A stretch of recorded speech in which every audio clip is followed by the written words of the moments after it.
Hello, I am Biorka. It's time for the Indonesian people to be smarter. Don't be easily fooled by irresponsible people. I am not in Indonesia, but I love Indonesia. Nggak di Twitter, nggak di TikTok, dan juga nggak di Instagram, semuanya bahas soal Bjorka. Hacker yang satu ini jadi viral karena beragam aksi yang dilancarkannya dalam beberapa waktu terakhir.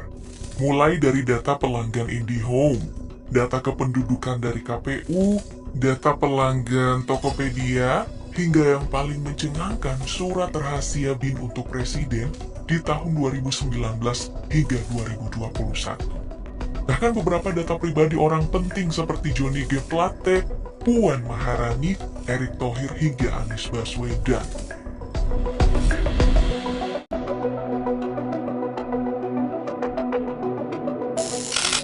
Nah, kehebohan yang ditimbulkan oleh Bjorka tentu menuai banyak tanggapan dari seluruh lapisan masyarakat. Utamanya tentu datang dari pemerintah yang kemudian diutarakan oleh Kominfo. Namun sayang sih, tanggapan dari Kominfo malah lawak abis. Tanggapan ini udah mirip tuh dengan tindakan mama kompleks yang larang anak buat main-main hujan. Tentu jelas lah si bocah makin terobsesi buat main hujan. Dalam hal ini ya Bjorka yang malah makin sering membobol data pemerintah dan juga memberikan tanggapan yang lumayan menohok.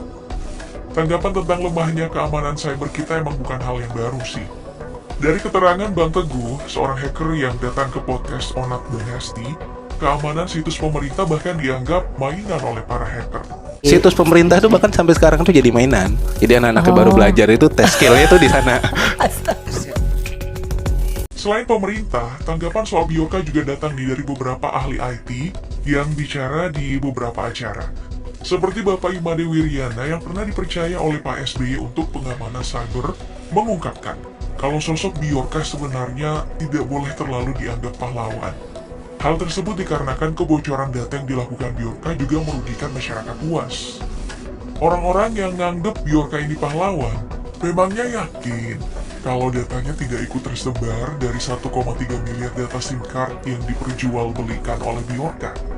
Pokoknya menurut pakar IT sekaligus hacker ini mengungkapkan bagi siapa aja yang membocorkan data pribadi seseorang itu adalah orang jahat.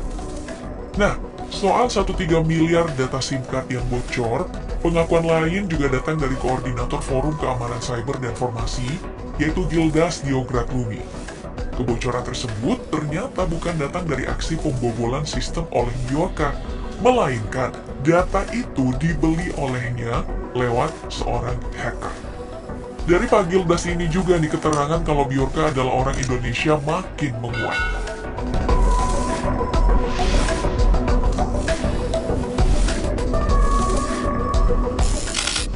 Dugaan tentang Bjorka orang Indonesia pun mulai meluas. Pemerintah bahkan bertindak lumayan, membingungkan. Hal membingungkan itu datang dari sikap yang ditunjukkan. Satu sisi Bjorka diklaim tidak berbahaya. Di sisi lain, malah dibentukkan tim khusus seakan-akan Bjorka ini adalah ancaman yang luar biasa. Jadi ya wajar kalau masyarakat merasa bingung. Setelah tim khusus ini dibentuk, perluasan informasi yang dilakukan kemudian mengarah pada satu orang yang juga lumayan buat heboh. Penangkapan yang dilakukan di Madiun menjaring seorang penjual es. Padahal, dari keterangan ibunya orang ini bahkan tidak punya komputer. Makanya masyarakat memprotes dengan sinis tindakan dari tim khusus tersebut. Singkat cerita, si penjual es ini sempat dilepaskan oleh polisi. Namun sekarang harus balik lagi ditangkap dan bahkan ditetapkan menjadi tersangka. Penjual es asal Madiun tersebut diungkapkan menjadi antek-antek dari Bjorka lewat hal yang diunggah di channel Telegram Bjorkanism. Nah ini nih Pop Gengs bahayanya ikut-ikutan mau tenar dengan isu berbahaya seperti Bjorka. Kira-kira nih kalau si penjual es ini sampai di penjara, apa Bjorka bakal nolong? Sampai sekarang setelah penangkapan penjual es tadi, identitas Bjorka masih belum terungkap dan tidak menuai hasil signifikan. Makanya persepsi tentang si hacker ini makin simpang siur.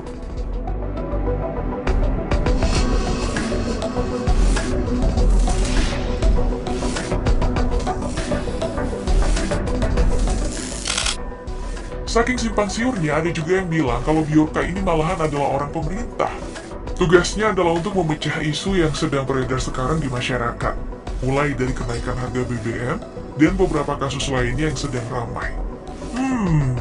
Hal ini sih memang cukup bisa untuk dipercaya karena semenjak Bjorka dibahas, udah jarang tuh orang-orang memberitakan soal kenaikan BBM yang malahan lebih meresahkan ya.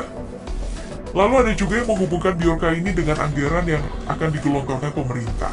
Perlu kita tahu, kalau sekarang ya anggaran Kominfo itu udah mencapai 27 triliun rupiah. Kira-kira kalau isu Bjorka ini makin dibahas dan penambahan anggaran dilakukan, yakin anggarannya tepat sasaran? Pokoknya semua berita tentang Bjorka ini masih simpang siur. Nah, sebagai masyarakat, kamu pilih meyakini yang mana nih? Apa Bjorka adalah pahlawan yang sedang menyulitkan pemerintah bertindak semena-mena? Ataukah dia adalah orangnya pemerintah yang sedang memecah perhatian masyarakat dan menenggelamkan isu-isu tertentu? Sebutkan pendapat kamu di kolom komentar ya. Bye!